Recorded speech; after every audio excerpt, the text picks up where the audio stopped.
क्या एनसीईआरटी की पुस्तकों से मुगलों का इतिहास समाप्त करना उचित है? सोशल मीडिया पर चल रही उछल कूद के अनुसार एनसीईआरटी की पुस्तकें मुगल इतिहास के अध्याय पर लाल घेरा चलाएंगी। We are being told that the NCERT has made modifications to 12th standard history curriculum by eliminating the chapters that pertain to the Mughal Empire. परंतु एनसीईआरटी की अधिकृत सूचना के अनुसार यह असत्य है। मुगलों को हटाया नहीं गया। पिछले साल ये रैशनलाइजेशन प्रोसेस हुआ।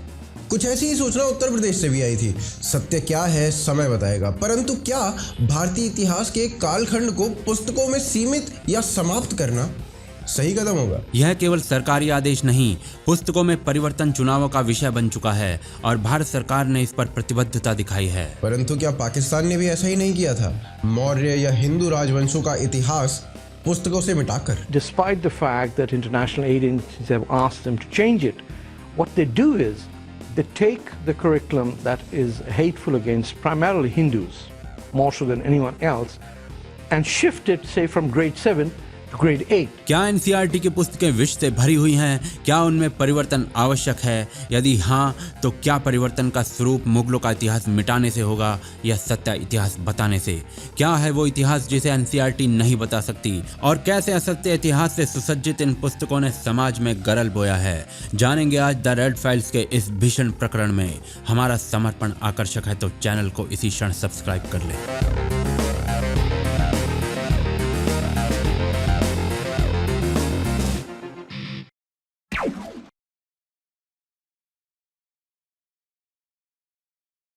मुगल इतिहास एनसीईआरटी की पुस्तकों से निकाला जा रहा है या नहीं? एनसीईआरटी के डायरेक्टर के अनुसार रैशनलाइजेशन चल रहा है। इसका क्या अर्थ है वो समय बताएगा, परंतु क्या इस प्रकार किसी इतिहास को सीमित करना सही है? इसका उत्तर मिलता है एक प्रश्न से। क्या इजराइल के इतिहास की पुस्तकों से हिटलर को क्या समाप्त किया जा सकता है या उसे ग्लोरीफाई किया जा सकता है? आवश्यकता सही इतिहास बताने की होती है, क्योंकि जो देश इतिहास से छेड़छाड़ करते हैं इतिहास उन्हें कहीं का नहीं छोड़ता, और इसका उदाहरण पाकिस्तान है। तो डॉक्टर मुबारक अली का ये खास तौर पे कहना कि हमारा नसाब जब तक रियलिस्टिक नहीं होगा उस वक्त तक इस कौम से बेहतरी की तवक्को नहीं रखी जा सकती। मुगल इतिहास या अन्य इस्लामिक आक्रांताओं का इतिहास एनसीईआरटी की पुस्तकों में ओवर ग्लोरीफाइड है। यह बातें सर्वदा से होती आई हैं। ऐसे में ठीक इतिहास छात्रों तक जाए या प्रबंध होना चाहिए।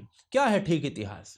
वो जानने से पहले देखना चाहिए कि एनसीईआरटी की पुस्तकें मुगल काल के बारे में क्या पढ़ाती हैं। कक्षा 7 की पुस्तक में एक पैराग्राफ के अनुसार एक घटना से अकबर बादशाह को वैश्विक शांति का विचार आया, जो धर्म के आधार पर भेदभाव नहीं करता था, बल्कि वो विचार निष्कपटता, न्याय और शांति पर चलता था। इसे सरकारी नीति में उतारा गया अकबर द्वारा, और इसी सिद्धांत का अनुसरण जहांगीर और शाहजहां ने भी किया। संदेश स्पष्ट है कि जहांगीर और शाहजहां ने भी सभी धर्मों का आदर किया, परंतु सत्य भिन्न है। जहांगीर के स्वयं के लिखे लेखों में वो बताता है कि कैसे सिख गुरु अर्जुन देव को जहांगीर के एक साथी के माथे पर चंदन लगाने पर मृत्यु दंड दे दिया गया था। इसी प्रकार शाहजहां के बारे में जादूनाथ सरकार लिखते हैं कि शाहजहां धर्मांध था। कैसे?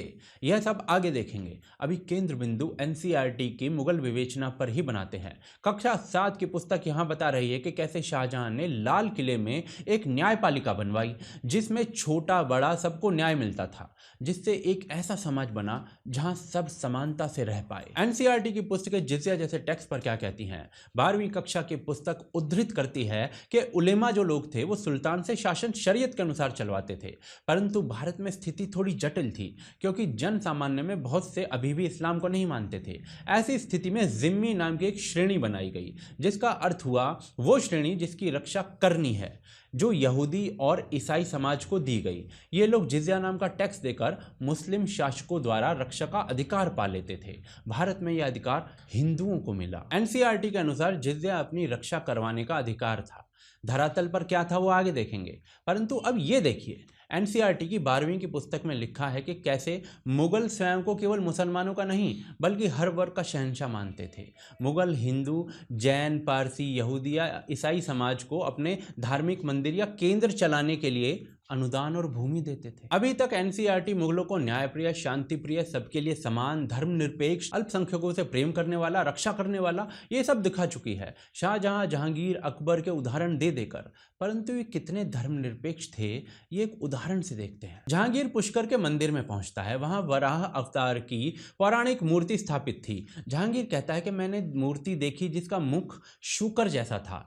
कैसे व्यर्थ धर्म के लोग इसे देवता मान सकते हैं। मैंने वराह की मूर्ति को तोड़कर टंकी में फेंकने का आदेश दिया। परंतु इस सबसे आगे एनसीईआरटी औरंगजेब का माथा चमकाने में भी पीछे नहीं है। एनसीईआरटी चेरी पिकिंग से औरंगजेब का एक पत्र दिखाती है जिसमें औरंगजेब एक चोगा और 25 रुपए किसी मंदिर में भेज रहा है। 12वीं की पुस्तक में पुनः मेंशन किया जाता है कि कैसे मुगल शासक मंदिरों के लिए अनुदान देते थे। यदि युद्ध काल में मंदिर टूट भी जाता था तो उसे पुनः बनवाते थे और शाहजहां और औरंगजेब मुख्यतः ऐसा करने में आगे थे। यानी एक पत्र के आधार पर एनसीईआरटी ने औरंगजेब को मंदिर को अनुदान देने वाला प्रमाणित कर दिया।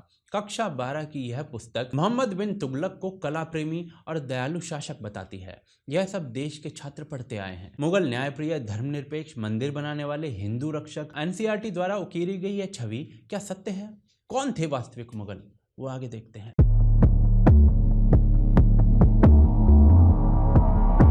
मुगलों का आरंभ बाबर से माना जाता है, जो आज के उज्बेकिस्तान में पैदा हुआ था।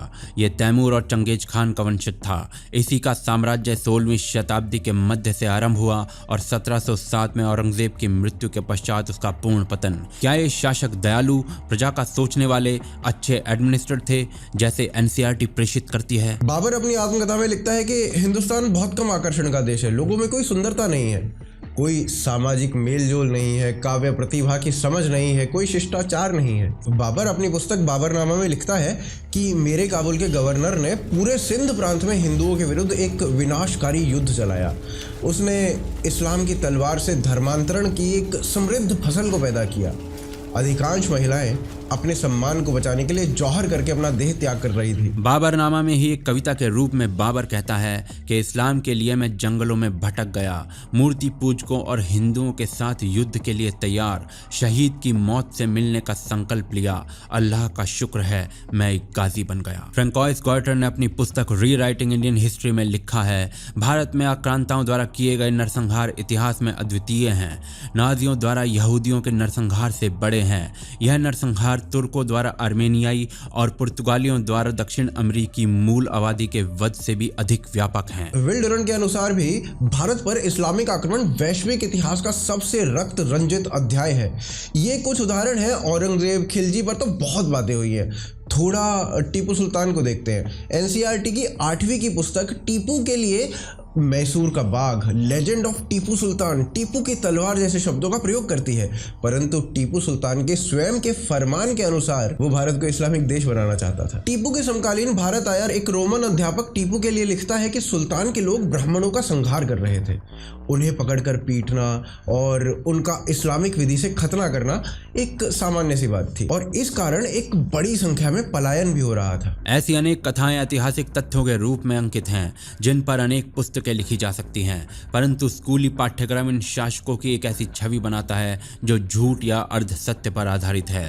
परंतु भारतीय शासकों की छवि पर एनसीईआरटी का क्या स्टैंड है, वो आगे देखते हैं। मुगलों के लिए स्कूली पाठ्यक्रम में शब्द प्रयोग और उनके सच्चे कृत्य इस वीडियो में पूरे समाहित नहीं हो सकते, पर भारतीय शासकों के बारे में स्कूली पाठ्यक्रम में क्या पढ़ाया जाता है, भारत या भारतीय शासकों से यदि जुड़ी कोई उपलब्धि है तो उसके पीछे एक लाइन फिट की जाती है। उदाहरण के लिए एनसीईआरटी की 12वीं की पुस्तक में एक अंश आता है जिसमें लिखा है कि ग्रीक सोर्सेस के अनुसार मौर्य साम्राज्य के पास 60,000 पैदल सैनिक, 30,000 घुड़सवार और 9,000 हाथी थे।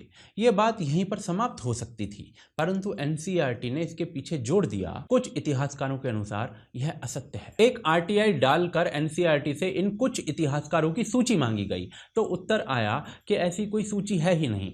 कौन है ये सम हिस्टोरियंस, कोई नहीं जानता। परंतु मौर्य साम्राज्य की संपदा पर प्रश्न चिन्ह लगाना था तो एक लाइन जोड़ दी गई। वहीं एनसीईआरटी की 11वीं की पुस्तक में रोमन साम्राज्य के लिए भी ऐसे ही शब्द लिखे गए हैं, पर अंत में सम हिस्टोरियन वाली लाइन नहीं जोड़ी गई। रोमन साम्राज्य के सम्मान से कोई छेड़छाड़ मान्य नहीं। भारत के प्राचीन शासकों को आतताई और निर्दयी कैसे दिखाया जाए, पंचतंत्र की कहानियों से। जी हाँ, एनसीईआरटी की 12वीं की कक्षा में पढ़ाया जाने वाला ये पैराग्राफ देखिए। मैं आपको हिंदी रूपांतरण उदाहरण बताता हूँ। लोग अपने राजाओं के बारे में क्या सोचते थे, शिलालेखों में उसका उत्तर नहीं मिलता और आम लोग भी अपने विचार छोड़कर नहीं गए। हाँ, पंचतंत्र और जातक कथाओं से कुछ विशेषज्ञों ने निष्कर्ष अवश्य निकाला है कि भारत के प्राचीन राजा कैसे थे। एक जातक कथा बताती है कि कैसे एक दुष्ट राजा के नीचे प्रजा दुखी थी। राजा दिन में टैक्स लेता था और रात में लुटेरे लूटते थे। तो इससे प्राचीन भारतीय राजाओं और प्रजा के संबंध पता चलते हैं और यह भी कि कैसे राजा प्रजा को लूटता था। काल्पनिक जातक कथाओं और पंचतंत्र के आधार पर प्राचीन भारतीय शासकों का मूल्यांकन अद्भुत, परंतु मुगलिया शासकों के तो ऐतिहासिक तथ्यों को भी अनदेखा किया जाता है एनसीईआरटी द्वारा। जातक कथाओं से किसी दुष्ट राजा की कहानी को उठाकर भारत के प्राचीन राजाओं को एक रंग से पोत दिया जाता है। तो इन्हीं जातक कथाओं से माखदेव या सिल्वा जैसे राजाओं की कहानी उठाकर प्राचीन भारतीय राजाओं को परोपकारी भी प्रमाणित किया जा सकता है। इस पूरे कार्य को छवि बिगाड़ना कहते हैं। कैसे बिगाड़ी जाती है छवि, वो आगे देखते हैं।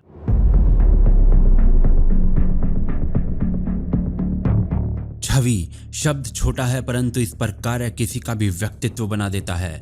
बड़ी बात यह है कि छवि मृत्यु के बाद भी बन सकती है, एजेंडाधारी इतिहासकारों द्वारा और कुत्सित प्रयासों द्वारा। If you are okay talking about mythical or imagined conflicts between Hindus and Buddhists, but you don't want to talk about documented aspects of actual attacks, of genocide of the Hindus from the Islamic conquest over 1,000 long years. मृत्यु के पश्चात छवि बदलना सरल है। इतिहासकारों को केवल चंद शब्द ऐसे डालने हैं कि किसी व्यक्ति को परिभाषित कर सके। उदाहरण के लिए 12वीं कक्षा की इतिहास की पुस्तक का ये पैराग्राफ देखिए। लिखा गया है कि मगध इसलिए शक्तिशाली था क्योंकि बिंबिसार, अजातशत्रु जैसे राजा और उनके मंत्री पॉलिसी इंप्लीमेंट करवाते थे, और बीच में रूथलेसली एम्बिशियस किंग्स जैसे शब्दों को घुसा दो, छवि बन जाएगी एक निर्दयी राजा की। दूसरी ओर अलाउद्दीन खिलजी के बारे में कक्षा 7 की पुस्तक बताती है कि अलाउद्दीन के शासन को सभी समकालीन टिप्पणीकर्ताओं ने सराहा। उनके शासन में महंगाई कम थी और सप्लाई भरपूर। छवि बनी एक कुशल प्रजा के हित वाले शासक की। Intolerant kind of dynasties like the Khiljis and Lodhis and Tughlaqs. I don't know what their contribution to this country is and why we should dedicate an entire chapter to them.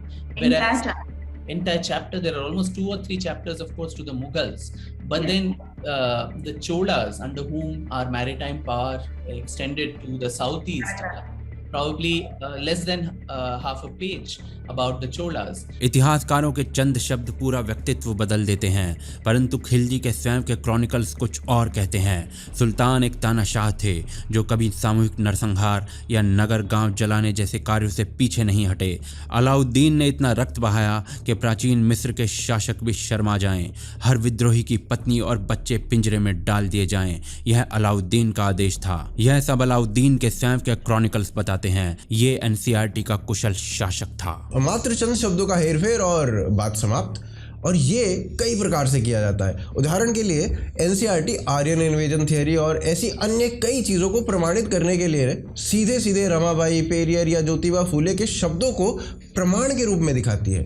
कहीं disclaimer ये नहीं होता भाई इनके शब्द गलत भी हो सकते हैं। वहीं बेरनियर जैसे यात्री जब भारत में मुगल काल को एक ब्लीक पीरियड बताते हैं तो एनसीईआरटी की पुस्तकें एक डिस्क्लेमर अवश्य घुसा देती हैं कि बेरनियर का हमेशा असेसमेंट सही नहीं था।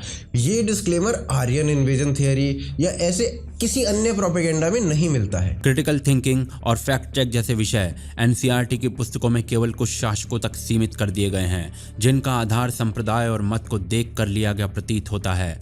समाज जो झूठे आदर्श बनाता है वो समाज स्वयं को नष्ट कर लेता है, और आपके आदर्श आपका इतिहास बनाता है, जो एनसीईआरटी की पुस्तकों ने विकृत कर दिया है। कौन है असली आदर्श, वो आगे देखते हैं। प्रथम इस्लामिक आक्रमण सन 636 में हुआ था अरबियों द्वारा समुद्री मार्ग से। इसके पश्चात लगभग 560 वर्ष लगे आक्रांताओं को भारत में पांव गाड़ने में। चालुक्य, राष्ट्रकूट, गुर्जर प्रतिहार बड़े बड़े साम्राज्य रहे जिन्होंने प्रतिरोध उत्पन्न किया। यह पूरा कालखंड एनसीईआरटी की पुस्तकों में नहीं मिलता। जो थोड़ा घना उल्लेख है उसमें लिखा गया है कि कैसे ये नए नए शासक स्वयं को महाराजा, अधिराजा, चक्रवर्ती जैसी बड़ी बड़ी उपाधियां स्वयं ही दे देते थे। 14 वर्ष के बच्चे के मस्तिष्क में छवि बनती है के छोटे मोटे लोगों ने स्वयं को बड़े बड़े टाइटल दे दिए, जबकि कुतुबुद्दीन को चालुक्य ने नाको चने चबवा दिए थे। कुछ दिन दिल्ली पर आधिपत्य मिला, परंतु चालुक्य भीमदेव ने 4 वर्षों में ही पूर्ण साम्राज्य पुनः स्थापित कर लिया था। चोल साम्राज्य लगभग 1500 वर्ष तक चला। मुगलों से अधिक शासन करने वाले अनेक साम्राज्य हैं भारत में, जिन्होंने वास्तुकला, विज्ञान, गणित, अर्थशास्त्र, व्यापार, कला, नृत्य, गायन, न्याय जैसे विषयों पर बल दिया। उन पर एनसीईआरटी बल नहीं देती। पर आवश्यकता भारतीय इतिहास के सही दृश्यों को छात्रों तक पहुंचाने की है, चाहे वो दृश्य भारतीय शासकों के हों या मुगलों के। किसी शासन या कालखंड को पुस्तकों से समाप्त कर देना समाधान नहीं, यह कार्य पाकिस्तान ने किया था। उस कालखंड की सही छवि छात्रों तक पहुंचाना समाधान है। तथ्य चेरी पिक नहीं किए जा सकते। इतिहास को समाप्त करिए, इतिहास आपको समाप्त कर देगा। परंतु यह हृदयघाती तथ्य पुस्तकों में सम्मिलित करने के लिए भी हृदय चाहिए। क्या एनसीईआरटी ऐसा कर सकती है? कमेंट करके हमें बताएं। यदि ये वीडियो अच्छा लगा है तो आपको स्क्रीन पर जो दूसरा वीडियो दिख रहा है वो भी अच्छा लगेगा, अवश्य देखें। सब्सक्राइब करें, चैनल को सपोर्ट करें। patreon.com पर लिंक डिस्क्रिप्शन और पिन कमेंट में है। यूपीआई के माध्यम से भी आप सपोर्ट कर सकते हैं, सारे लिंक डिस्क्रिप्शन और पिन कमेंट में हैं। अगले सप्ताह पुनः मिलेंगे रेड फाइल्स के एक और विनाशक प्रकरण।